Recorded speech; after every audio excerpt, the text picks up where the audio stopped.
Yeah.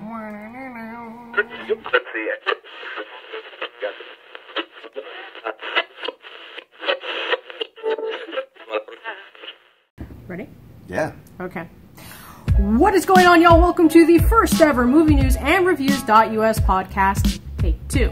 You will never see that episode. It's an atrocious train wreck. My name is Lillian and Kris, the annoying voice that you've heard for all these years, and my guest, Kris Kiahiolalo. he is the man, the myth, the legend, a bigger movie news buff than I am, actually. So Kris, thank you for being here on the first episode. I'm really excited to have you, and I'm sure that our viewers are as excited as I am to have you on as well. Yeah, thank you. I appreciate that. I'm excited to be here. But this podcast is brought to you today by BandiT.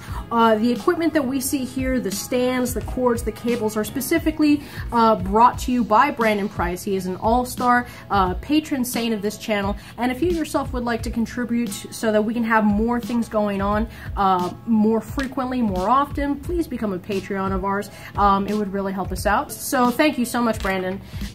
So with that, we're going to start talking about the Wonder Woman trailer, but before we do that, in the event that you notice any kind of jump cuts or like strange cuts like mid-sentence, just be aware we're recording this on a Samsung Galaxy, so really the cuts that you're going to see are me stopping it to make sure that we have enough memory to keep recording our conversations. So there you go. So with that, let's talk about the Wonder Woman trailer, because you were really amped and excited like when we were talking to you the other day. I'll tell you what. I'm incredibly psyched that this is the Wonder Woman that we're getting. For so long, in the comic books, in animated, the one that I've been liking before this trailer came out was the DC animated movies. The way that they show Wonder Woman, I think of the Batman, Superman, or it was like Justice League. Oh yeah, Supergirl one where they had to go Batman. It was Batman, Big Barda, Superman, and Wonder Woman, and they were going to Apocalypse to go and save Supergirl from Doomsday. And that Wonder Woman was so badass, and she's got the shield, she's got the sword, and she's this true warrior princess. And I feel like that's the model that they're using now for the way that this Wonder Woman is going to interact in that universe. The reason I like it is because it clearly shows that she's the strongest warrior in that universe. And just talking about, Batman may be great at hand-to-hand. Superman obviously has strength and he can fly, he's invulnerable. Wonder Woman is clearly the greatest warrior in that universe, which I love that they're staying very true to that. They're all, she's got the shield, she's got the sword, and she's just going out there and kicking ass. Right, and logically it makes sense, right? It's all about maintaining that logical consistency. She is the daughter of gods, and she's actually had training, right? So as opposed to Superman, who's effectively godlike because he's a being from another planet that's come to our planet, and because of his exposure to the sun's radiation, that's really like elevated his powers and given him, his abilities and his presence.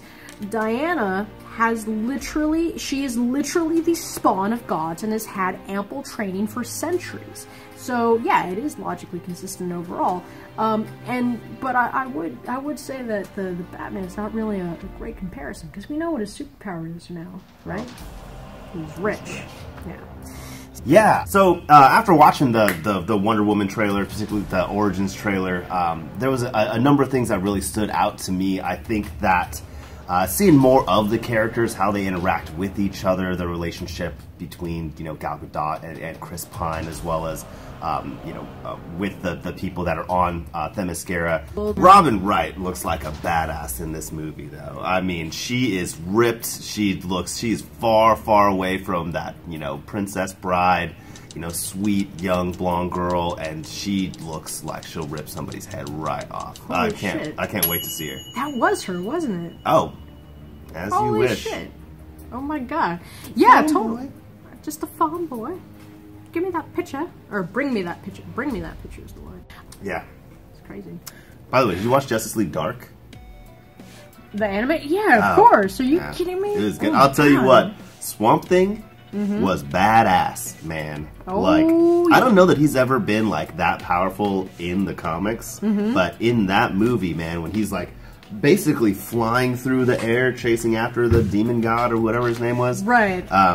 Yeah, Swamp Thing. New appreciation for him. Yeah, totally. Good guy. Swamp Thing 2020. Good guy. I'd vote for him. Yeah. Go green. Fuck yeah. Okay. So let's talk about Justice League. This is what I love about Zack Snyder, and the fact that he is able to capture things from the comics and bring them on film in such a way that I love. It makes me so excited. You think that's this specific scene is an homage to Batman Returns? Oh yeah, well, the inclusion of the horses is probably an homage to The Dark Knight Returns, not necessarily the shot itself. I mean, like, I would argue that the mountains and all this this scenescapery and whatnot would be more of an homage to, like, Batman Begins, right? Like, where you have those canning shots that Nolan did of Iceland when he's Bruce Wayne's trying to climb up to the monastery. Mm-hmm. I'll tell you, I really like that White Stripes riff. I think that it fits. Right? I think it fits the tone of. I don't know why they mixed it together with the Beatles come together, but the White Stripes track, that's just that heavy, the heavy bass drum beat. Yeah. I think that it fit the tone of this. And just speaking of the tone of this trailer as a whole, it was strong. I think that there was a lot of things that they could have covered. They didn't deliver on any plot points or story points. It was just like visual. It was, giving hints to what the action looks like, but didn't give away any of the story. It gave, it was showing how the relationship between, the different superheroes were going to be, that kind of animosity that they were going to have towards each other, not really trusting each other. The one person, again, I find that I keep saying this, and I don't know why I'm so critical of the Flash, of Ezra Miller's Flash, of what they're doing. That's the only thing that just feels out of place. Everything else just hits so hard in this trailer, and man, it gets me excited for it. See, I agree with you in terms of the suit, right? Like, I feel like it's too piece by piece, which I understand that, I guess, based upon what we've seen in the trailers, is supposed to be because he built it himself, and therefore he's literally finding bits and pieces and trying to attach it. Granted, he evidently had time to paint them all the same color, but nevertheless, I get that part as to how it works, right? But, like, all of it's going to be based upon the story as it unfolds and how it's being told. But the thing is that, dude, I know that you have issues with the blue lightning and stuff. I really love it. I mean, if it's hitting for you, that's fine. I have more issues with Ezra as the Flash. Yeah. I don't see him as a lead of carrying his own movie. I don't see him... outside of comic relief, that's the only part that I can really see him playing. I think that Marvel did it better, or not Marvel. I think that X-Men did it better with Quicksilver. It's going to be really hard for me to buy into this, and what they're going with the Barry Allen character, or where they're going with it. I don't know. It just doesn't fit the tone. It doesn't fit all of the other characters there, and when they're looking at expanding him into his own movie, I cannot imagine him being a lead of his own feature film. I respectfully disagree with you in the sense that the whole point of having him is supposed to be so that he's kind of like inducted into this larger scope of characters, and the idea is that he would gradually over time build himself into becoming that lead persona, right? Like, at this point, he's kind of, his character is really on the outskirts, right? Like, his whole thing is that he doesn't have friends and he wants to make friends. I mean, that's sad and lonely, and I get it, but no, I think that by the end of the film, we probably see him progress more towards becoming that lead persona that we need him to be if he is going to lead his own franchise. But at the same time, I mean, the question of the Flash movie, like, yes, it's been on the DC slate, but, so has a Cyborg film, right? Like, where's that been? I think a lot of this is going to have to pend until we see the response to Justice League and whether or not audiences are going to buy it. But I really like... This is the second trailer in a row that alluded to the fact that there's...